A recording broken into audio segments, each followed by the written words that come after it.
Hello again, it's now time for business and talk about convenience in cashing money, and the ATM is the best resolve. But do you know that a little ignorance in using a PIN like *000 or 1234 could cause you to lose all your cash in your account? Well, with recent reports of hacking of bank softwares, we're asking, how safe is your ATM card? The answer to any emergency cash withdrawal is an ATM card. Avoiding long queues in the banking hall means using an automated teller machine card. ATM cards are useful in cash deposits and withdrawals, obtaining account information, and other types of banking transactions, often through interbank networks. All banks try to assess the proximity of a serving bank, which branch is closer to that ATM, to reload money to it, to go back and check that cards are captured into it. Now, with those ATMs that are within the proximity of a bank, is quite easy, or a branch is quite easy. Though convenient, reliability and security of various automated teller machines served by the various banks have been questioned. Head of e-banking unit at Unibank, Jerry Wadie, agrees hackers always aim at running softwares of most banks. Speaking off camera, Jerry Wadie insists banks are upgrading their softwares by the minute to be a step ahead of criminals. Handling an ATM card has its shortcomings.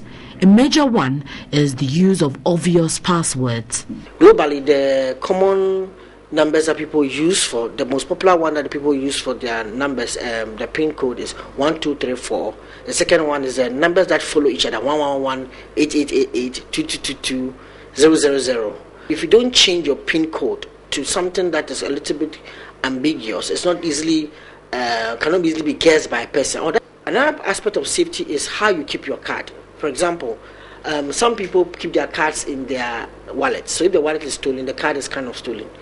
And when you keep your card in your wallet, usually you sit on your wallet and the card bends. So you see some cards like this, you see that it's not straight. So if you put it in your the ATM, it may pick the money all right, but when it is coming out, because it's not straight, it may hit the tip of the ATM holder.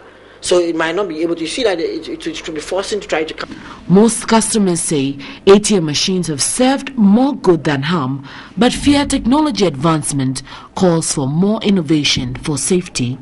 I had an ATM card, and the card expired. Instead of the bank maybe calling me to inform me that, oh, you can come for one, they never did. I think they are not tracking me. And I think the best way to manage customers is always monitor your customers. You should employ more security officers to sit around it, because I think that is a major reason why they don't want to bring much ATM to the system now.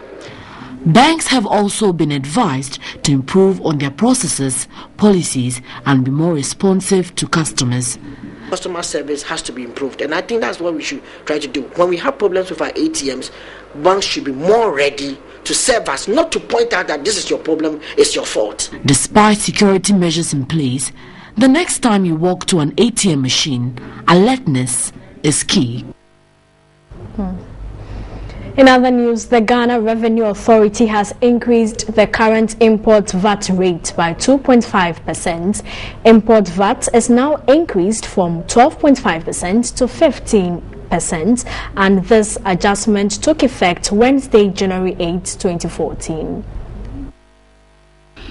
Value-added tax is applied to the value added to goods and services at each stage in the production and distribution chain. It is included in the final price the consumer pays for goods or services.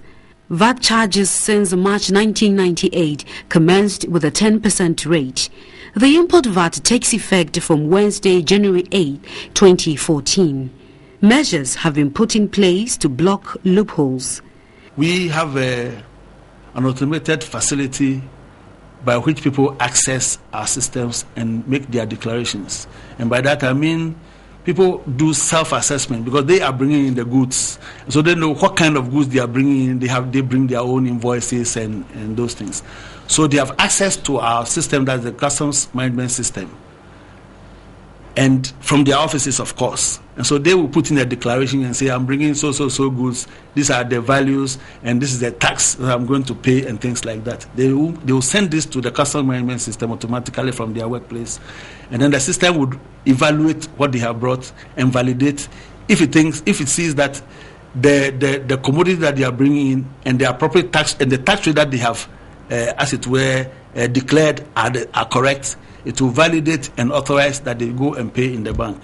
Mr. Aponti elaborated on who is exempted from the import VAT and how the increased VAT rate will not burden the business environment amidst current tariff increase. Clearly, since we are raising revenue by this 2.5% raise in the tariff, but then again, you look at the enormous services that come out of taxes that are raised both internationally and locally, as domestic tax revenue and things like that. There's a facility for exempting various beneficiaries from taxes.